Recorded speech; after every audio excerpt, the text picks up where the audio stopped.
بسم اللہ الرحمن الرحیم۔ پی شراب تو حضور نے دھمکی دی ہو۔ میں کہنا چاہتا ہوں کہ جتنا بیچارے دیکھنے والے کو نہیں تشویش ہے، جتنا حضرت لوگوں کو تشویش ہو رہی ہے، بھئی اتنی تعویل کرنے کی گنجائش کیا، ضرورت کیا؟ بھئی اس نے غلط دیکھا، خواب نبی صلی اللہ علیہ وسلم کو نہیں دیکھا، اس نے بات ہی ختم ہو گئی۔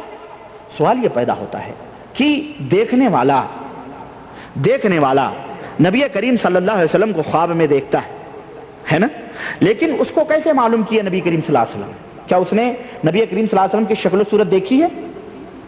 بھئی اگر ہم نے آپ کو نہیں دیکھا ہے تو ہم کیسے پہچان پائیں گے کہ آپ فلاں ہیں؟ اللہ کے نبی صلی اللہ علیہ وسلم، کوئی یہ کہہ سکتا ہے کہ جناب آپ صحیح حدیث بخاری کا آپ بخاری شریف کے اندر جو صحیح حدیث ہے آپ اس کا انکار کر رہے ہیں کہ اللہ کے رسول صلی اللہ علیہ وسلم نے بخاری شریف کے اندر فرمایا، اللہ کے نبی صلی اللہ علیہ وسلم نے فرمایا کہ من رآنی فی المنام فقد رآنی فإن الشیطان لا يتمثل فی صورتی۔ حضرت ابو ہریرہ رضی اللہ تعالیٰ عنہ کی حدیث ہے صحیح بخاری اور مسلم کی کہ اللہ کے نبی صلی اللہ علیہ وسلم نے فرمایا کہ جس نے مجھے خواب میں دیکھا تحقیق اس نے مجھے دیکھا، کیونکہ شیطان میری صورت اختیار نہیں کر سکتا۔ شیطان میری صورت، جس نے مجھے خواب میں دیکھا اس نے مجھے ہی دیکھا، اس لیے کہ شیطان میری صورت اختیار نہیں کر سکتا۔ لیکن بات یہ ہے کہ سوال یہ پیدا ہوتا ہے کہ ہم میں کس نے نبی کریم صلی اللہ علیہ وسلم کو دیکھا ہے؟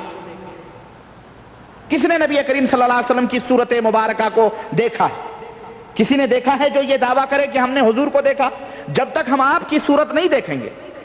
تب تک ہم آپ کو خواب میں کیسے پہچان پائیں گے کہ یہ آپ ہی؟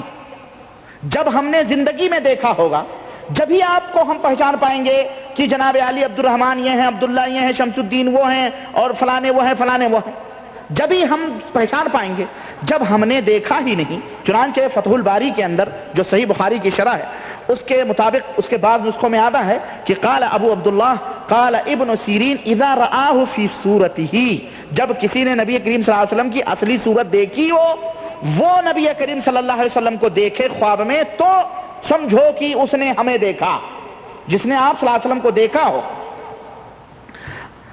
یعنی اصلی صورت نبی کریم صلی اللہ علیہ وسلم کی جس نے دیکھا ہو۔ آپ صلی اللہ علیہ وسلم نے یہ نہیں فرمایا کہ شیطان میری صورت، آپ نے تو یہ فرمایا کہ شیطان میری صورت اختیار نہیں کر سکتا ہے، یہ تو آپ نے فرمایا، لیکن آپ نے یہ نہیں فرمایا کہ شیطان جھوٹ بھی نہیں بول سکتا ہے۔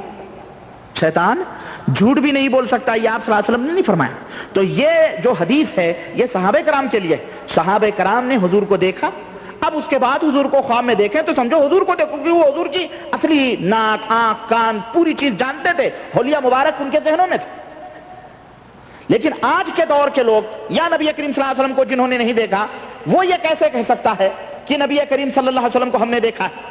اس سے پوچھو نبی کریم صلی اللہ علیہ وسلم کو تم نے دیکھا تھا پہلے، جب نہیں دیکھا تو اب کیسے دیکھتے؟ وہ کہہ سکتا ہے کہ میں نے دیکھا کہ، اور وہ کہہ رہے ہیں کہ میں نبی ہوں۔ ہو سکتا ہے بھائی شیطان نے تمہیں دھوکہ دیا۔ شیطان ٹھیک ہے نبی کی صورت میں نہیں آ سکتا، لیکن شیطان کھڑے ہو کے یہ تو کہہ سکتا میں نبی ہوں۔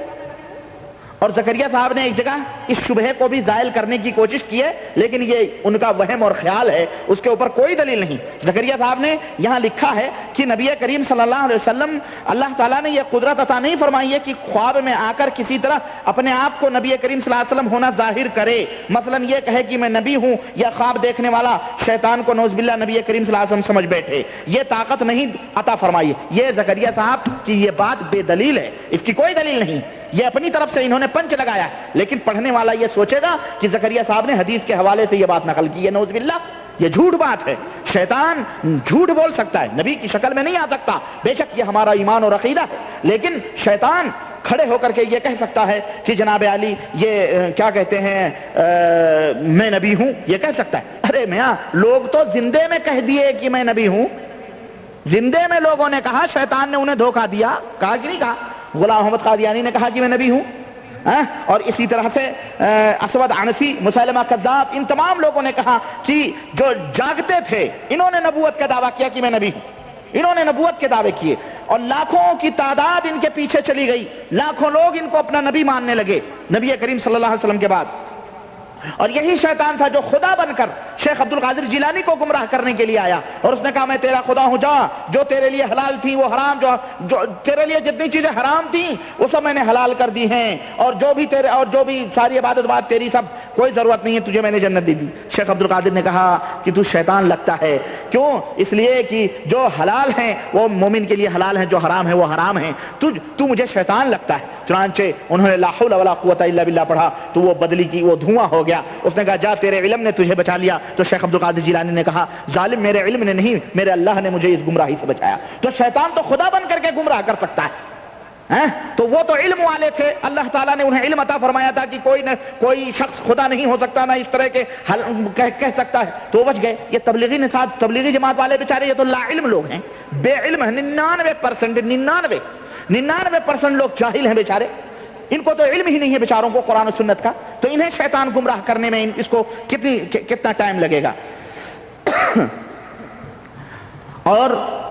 زکریا صاحب کا یہ کہنا کہ جس نے حضور کو خواب میں دیکھا اس نے یقیناً حضور ہی کی زیارت کی، تو اس سے یہ پتا چلتا ہے کہ حضور صلی اللہ علیہ وسلم بیک وقت سب کے خوابوں میں آتے ہیں، بیک وقت سب کے خوابوں میں آتے ہیں اور باقاعدہ سب سے کلام فرماتے ہیں، اور ہر ایک ان سے مستفید بھی ہوتا ہے، فائدہ بھی اٹھاتا ہے،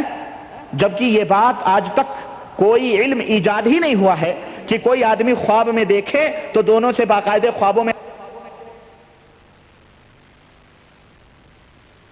ہم نے صبح کہا کہ جناب حضرت علی یا جناب علی شریف یا جناب مصور بھائی ہم نے آپ کو خواب میں دیکھا اور آپ سے ہم سے یہ گفتگو ہوئی، تو آپ یہ کہہ سکتے ہو ہاں وہ تو میں بھی جانتا ہوں، ہم آپ دونوں خوابوں میں ملے تھے، ایسا کوئی علم ایجاد نہیں ہوا۔ اور تم کہتے ہو کہ حضور صلی اللہ علیہ وسلم خواب میں دیکھتے ہیں اور باقاعدہ ہر ایک مستفید ہوتا ہے اور حضور سب کو جانتے ہیں، یہ سراسر جہالت ہے، یہ سراسر کفر پر مبنی بات ہے، یہ حقیقت نہیں ہے، اس کی کوئی قرآن و سنت کے اندر دلیل اور حجت موجود نہیں ہے۔ اور حضور کی بات تو ہوتی، باقاعدہ تبلیغی نصاب والے تو مردوں سے باقاعدہ کنٹیکٹ کرتے ہیں، میں بتاؤں گا فضائل حج کے اندر آتے ہیں مردے میں قبروں سے اٹھ کے باقاعدہ خوابوں میں ان کو بتاتے ہیں کہ ہمارے گھر کے فلاں کونے میں اتنی اشرفیاں رکھی ہوئی ہیں، وہاں جا کر کے ہمارے گھر والوں کو بتاؤ اور کہہ دو اتنا اتنا تم لے لو، اتنا صدقہ کر دو، اتنا خیرات کر دو۔ وہ آدمی گھر جاتا ہے باقاعدہ ان کو ایڈوائز کرتا ہے، بتاتا ہے، تو چنانچہ وہ جگہ کھودی جاتی ہے تو وہاں اشرفیاں نکلتی ہیں، سب کچھ نکلتا ہے اور باقاعدہ سب کچھ باقاعدہ خوابوں میں ان کے یہاں ملاپ ہوتے ہیں۔ تو بھائی ان کے عقیدے سے اللہ ہی بچائے، اس طرح کا عقیدہ یہ مومن مسلمانوں کا عقیدہ نہیں ہو سکتا ہے۔ اور نبی کریم صلی اللہ علیہ وسلم جیسا کہ آج کل ہمارے احناف لوگ جو ہیں بیچارے، جو اپنے آپ کو احناف کہتے ہیں، حنفی کہتے ہیں، چاہے وہ دیوبندی ہوں یا بریلوی ہوں، یہ نبی کریم صلی اللہ علیہ وسلم کو دیکھ چکے ہیں۔ میں پوچھنا چاہتا ہوں کیا ان سب نے ایک ہی حلیہ مبارک میں نبی کریم صلی اللہ علیہ وسلم کو دیکھا ہے؟ ایک ہی حلیہ میں؟ ہرگز نہیں۔ کوئی کہتا ہے چونکہ نبی کریم صلی اللہ علیہ وسلم تو آپ کی شاہکار مخلوق تھے اور آپ جیسا کوئی پیدا ہی نہیں ہوا تھا، ظاہر ہے کہ آپ صلی اللہ علیہ وسلم کا ایک ہی ہوگا، لیکن دیکھنے والوں نے یہاں تک دیکھا ہے، بتاؤں آپ کو کہ حضور نے چشمہ لگایا ہوا ہے، نعوذ باللہ، اللہ کی قسم بتا رہا ہوں، یہاں تک بیان کیا ہے دیکھنے والوں نے کہ حضور کو ہم نے چشمہ لگائے ہوئے دیکھا، نعوذ باللہ۔ حضور چشمہ لگائیں گے؟ حضور کے زمانے میں چشمہ تھا ہی نہیں، اس کا تو ایجاد ہی نہیں ہوا، یہاں تک لوگوں نے دیکھا۔ کسی نے حضور کو بوڑھا دیکھا، کسی نے حضور کو جوان دیکھا، جبکہ آپ نہ بوڑھے تھے نہ جوان تھے، سمجھ رہے ہیں؟ آپ 63 برس کی عمر میں تھے اور آپ کی ممکن سے 10 یا 20 بال آپ کی داڑھی مبارک کے سفید تھے، کچھ لوگوں نے کہا نہیں سارے سفید تھے، کچھ لوگوں نے کچھ لوگوں کچھ، نعوذ باللہ۔ بہجت القلوب کے اندر مولانا اشرف علی صاحب تھانوی کی 116 نمبر میں باقاعدہ عینک لگی ہوئی دیکھی گئی ہے کہ چشمہ لگایا ہے حضور صلی اللہ علیہ وسلم نے، نعوذ باللہ۔ اور یہی رہے، بلکہ لوگوں نے تو دارالعلوم دیوبند کے لوگوں نے تو یہاں تک بیان کیا کہ حضور اردو میں بات کر رہے تھے، حضور اردو میں بات کر رہے تھے تو